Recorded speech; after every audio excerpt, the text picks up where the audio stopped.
Welcome, adventurers and dragon enthusiasts, to the very first episode of the Dangers and Dragons podcast. Oh, Each day, we'll be diving into a new tale of legendary quests, captivating stories, and thrilling adventures, all with, unexpected twists and characters. yeah. Today, we kick things off with Ashen Bone, Yeah. a story about revenge, redemption, and the surprising bond formed between a vengeful woman and the dragon who destroyed her home. Right.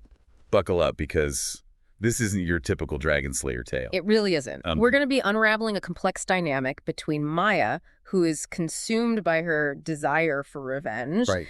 and Elara, a dragon trapped in human form, grappling with a curse she never asked for.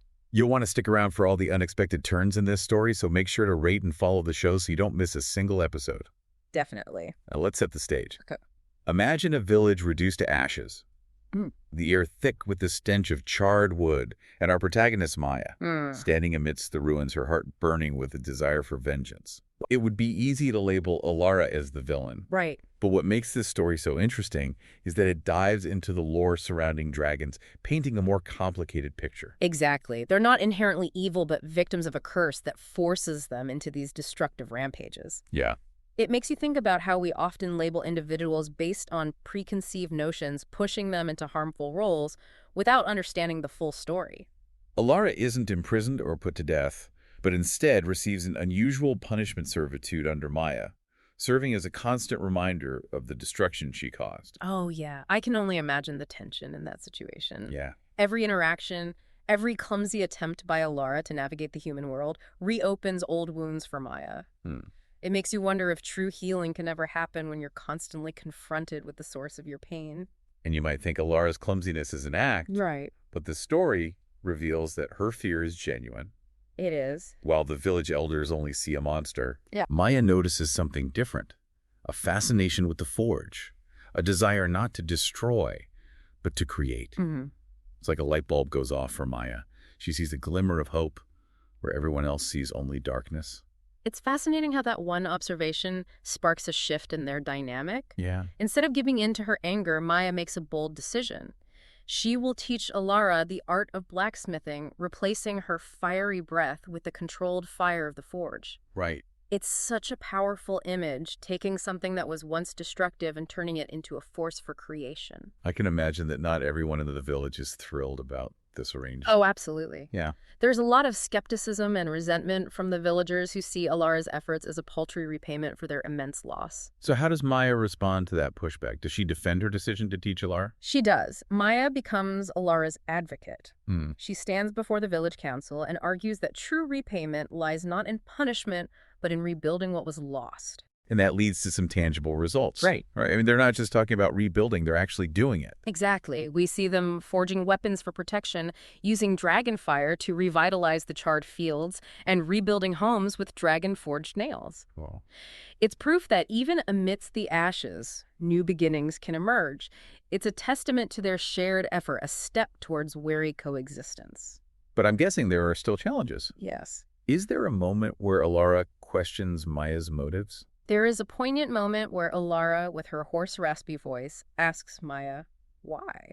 She wants to understand this unexpected compassion. Right. Can you imagine being Elara to have caused so much pain and then to be offered kindness and a chance to learn? I think I'd be questioning it too. Yeah. Yeah. And what does Maya say? How does she explain her actions?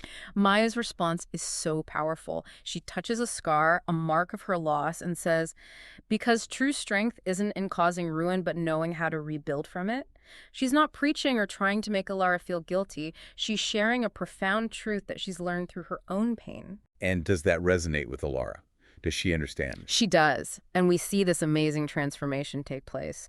The dragon form melts away, scales shimmering and fading, not into a fearsome beast, but a woman forever marked, yet undeniably human. This transformation is as impactful as any dragon's rampage, wouldn't you say? It really drives home the idea that change is possible, even for someone who has caused so much harm.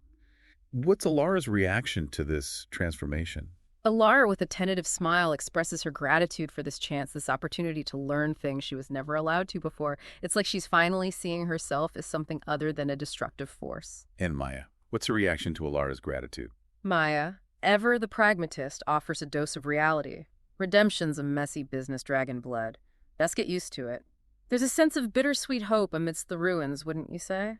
They've taken the fires of destruction and forged something far more dangerous, hope, resilience, and the potential for change. Yeah. Yeah. This story really turns the classic Dragon Slayer narrative on its head. It does. Usually it's all about defeating the monster. But here, the true victory is an understanding and compassion. It really makes you think about our own reactions to hurt and destruction. Do we seek revenge Right. or try to rebuild to heal? It's such a complex question, and the story doesn't shy away from that. Yeah. Even though Maya chooses kindness, Right? there's still resentment from the villagers. It highlights just how deep the scars of trauma run, how difficult true forgiveness can be. It makes you wonder, what is justice? Is it always about punishment? Or can it be about restoration, about second chances? That's a really good point.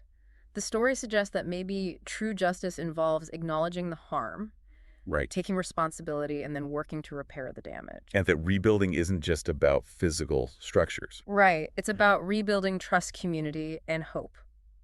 The story illustrates how, even after devastation, there's always the possibility for renewal. And that even those who cause the harm can change and become part of that renewal. Elara's journey, her transformation from a destructive force to a skilled artisan who helps rebuild the village, is a perfect example of the power of redemption. It's interesting to see how both Maya and Elara grow throughout the story. Definitely. Maya learns to move past her anger and find strength and compassion, Right. while Elara discovers her own agency and the ability to create instead of destroy. It's a powerful reminder that growth and transformation are possible even in the most challenging situations. And that the choices we make, even when faced with loss and pain, Yeah. shape not only our own destinies, but the destinies of others as well. What stands out to you the most about this story? For me, it's the message of hope and resilience.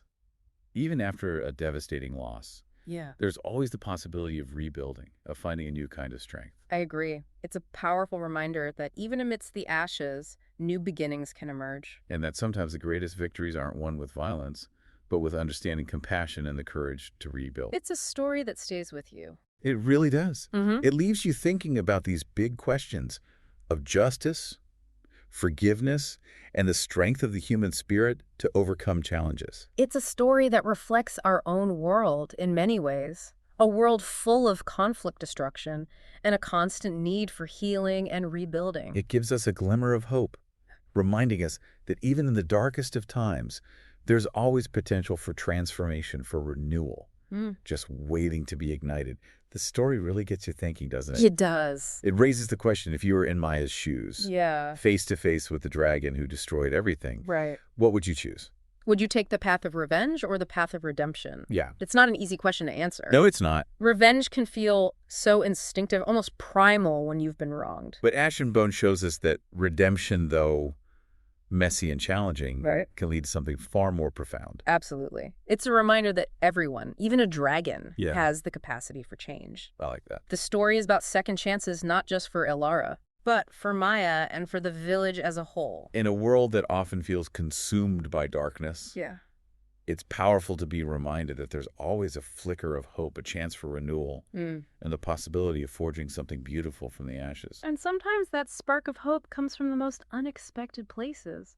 Even the heart of a dragon who once brought only destruction. This is just the beginning, folks. Woo! We have so many more epic tales and legendary adventures to explore together. What did you think about Ash and Bone? Yeah, what'd you think? Did you find yourself siding with Maya's choice? Would you have made the same decision?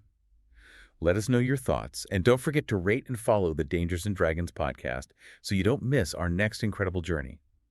Until then, may your adventures be filled with courage, wonder, and maybe even a dragon or two. Or two.